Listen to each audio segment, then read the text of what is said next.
Isaiah 51. Listen to me, you who pursue godlessness, who seek the Lord. Look at the rock from which you were chiseled, at the quarry from which you were dug. Look at Abraham, your father, and Sarah, who gave you birth. When I summoned him, he was a lone individual, but I blessed him and gave him numerous descendants. Certainly the Lord will console Zion. He will console all her ruins. He will make her wilderness like Eden, her arid rift valley like the garden of the Lord.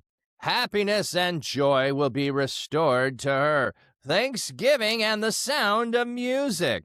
Pay attention to me, my people. Listen to me, my people. For I will issue a decree. I will make my justice a light to the nations. I am ready to vindicate. I am ready to deliver. I will establish justice among the nations. The coastlands wait patiently for me. They wait in anticipation for the revelation of my power. Look up at the sky. Look at the earth below. For the sky will dissipate like smoke, and the earth will wear out like clothes. Its residents will die like gnats. But the deliverance I give is permanent. The vindication I provide will not disappear. Listen to me, you who know what is right. You people who are aware of my law. Don't be afraid of the insults of men. Don't be discouraged because of their abuse. For a moth will eat away at them like clothes. A moth will devour them like wool. But the vindication I provide will be permanent. The deliverance I give will last. Wake up! Wake up! Clothe yourself with strength, arm of the Lord. Wake up, as in former times, as in antiquity. Did you not smash the proud ones? Did you not wound the sea monster? Did you not dry up the sea, the waters of the great deep? Did you not make a path through the depths of the sea, so those delivered from bondage could cross over? Those whom the Lord has ransomed will return. They will enter Zion with a happy shout. Unending joy will crown them. Happiness and joy will overwhelm them.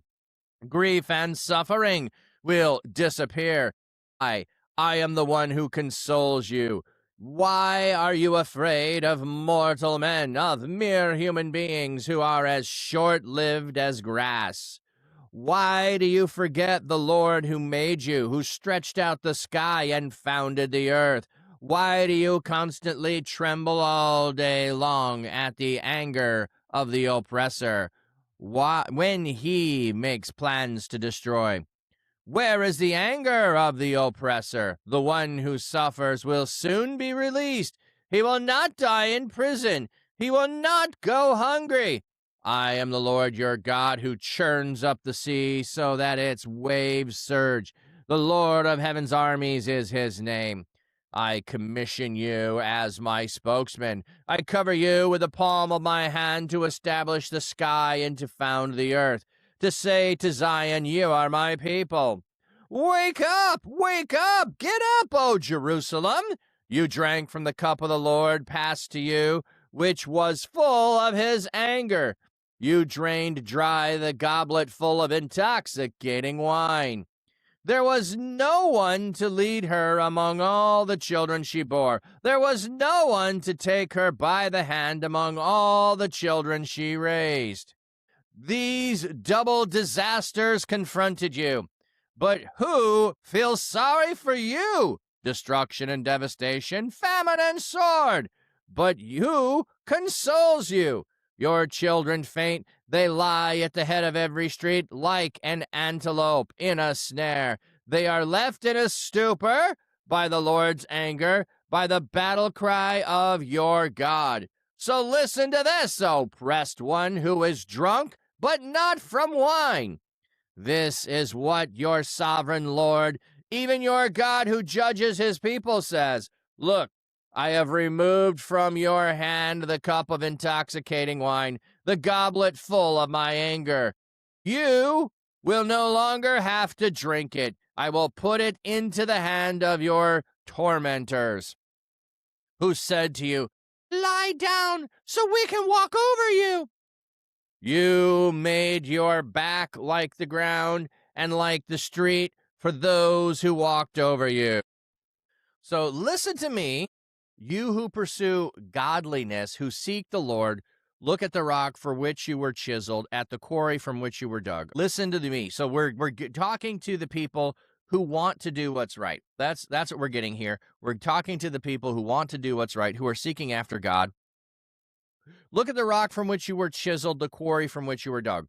Okay, so we're going to go back to when you started. Now, this is making the nation singular to be what is the referent here, not the individual. So don't think about you as yourself being chiseled out. Think about you, the people of Abraham, being chiseled out of a quarry, dug from a quarry, because that's going to be the you aren't what you are, you were made what you are. So look at Abraham, your father, and Sarah, who gave you birth. When I summoned him, he was a lone individual, but I blessed him and gave him numerous descendants. What do you have on the footnote here? He was alone. He was childless. He was one. Okay. So you are numerous. I started with one. That's how I did this. That's how I made this nation, starting with one. Certainly, Lord will console Zion. He will console all her ruins. He will make her wilderness like Eden, her arid rift valley like the garden of the Lord. Happiness and joy will be restored to her, thanksgiving and sound of music. So, hey, don't worry about Zion, okay? You're in exile. Don't worry about Jerusalem. I'll take care of it. Like, I didn't have any problem creating you to begin with. I can make the wilderness into the Garden of Eden. I can make the Rift Valley into the Garden of Eden, the garden of the Lord. And you know what? Happiness and joy are going to be restored. Thanksgiving and music are going to be there. Pay attention to me, my people. Listen to me, my people, for I will issue a decree. I will make my justice a light to the nation. So, this is one of the things why Israel needs to go into exile, because God, who is and brought judgment against nations who are enemies of his, who are exploiting the poor, the orphan, the widow, and the foreigner, who are doing all of those things, chasing after other gods. When his own people do the same thing, he is patient, he is long-suffering, but eventually he acts against that nation. And so that's what's happened. So pay attention, listen, I'll issue a decree. I will make my justice a light to the nation. So the justice to the light of the nations is that his people also are punished, not just everyone else. So it's not just, hey, they get a free pass. There is no free pass. I am ready to vindicate. I am ready to deliver. I will establish justice among the nations, plural. My arms of judgment on behalf of nations. Okay. So he is ready to vindicate. The coastlands wait patiently for me. They wait in anticipation of the revelation of my power. So partly the revelation of the power is going to be in the restoration of his people. Look up to the sky, look to the earth below. The sky will dissipate like smoke. The earth will wear out like clothes.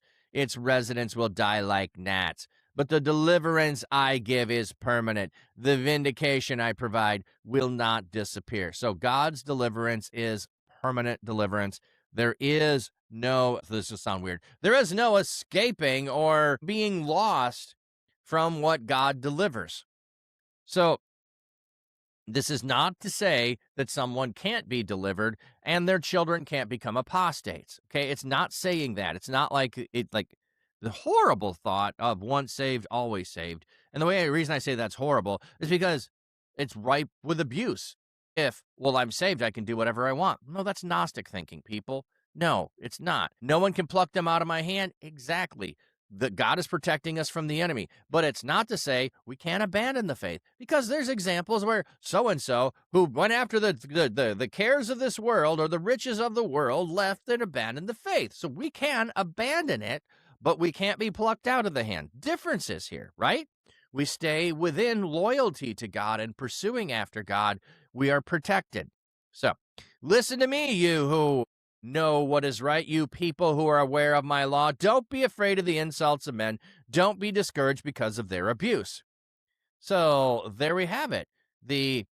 We stay true to what we know. We pursue that and don't worry about the world and others and what they do. For a moth will eat away at them like clothes, and a clothes moth will devour them like wool. With the vindication I provide will be permanent. Oh, sorry, but the vindication and the deliverance will last. So you're going to have deliverance. It's going to last. Don't worry about what others say, what you're enduring through their hands. Wake up, clothe yourself with strength, O arm of the Lord. So now the arm of the Lord to act is like, hey, wake up over there. Time to get moving. Time to get moving. Clothe yourself with strength, O arm of the Lord. Wake up as in the former times of antiquity. Did you not smash the proud one, Pharaoh? Did you not wound the sea monster? Okay. That'd be Leviathan. Let me see here. What do we have? Another symbol, a sea monster. No, the context captures, represents Egypt. The proud one earlier in the verse. Yes. Did you not dry up the sea and the water of the great deep?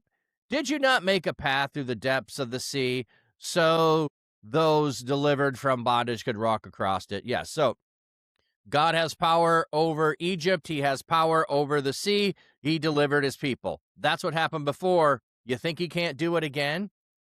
Those whom the Lord has ransomed will return. They will enter Zion with happy shout. Unending joy will crown them. Happiness and joy will overwhelm them. Grief and suffering will disappear. I am the one who consoles you. Why are you afraid of mortal men, of mere human beings who are short-lived as grass? So I'm the one who can deliver you. I'm the one who delivered you before. Why are you afraid of men? Like, fear me, trust in me, rely on me. Why do you forget the Lord who made you, who stretched out the sky and founded the earth?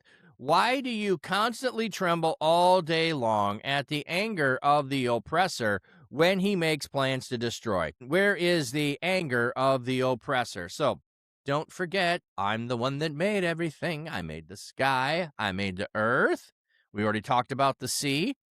So, and don't worry about the oppressor. What is he going to do? Anticipates the ready to disappear. Where is the anger of the oppressor? It's going to flitter out. The one who suffers will be soon released. He will not die in prison. He will not go hungry.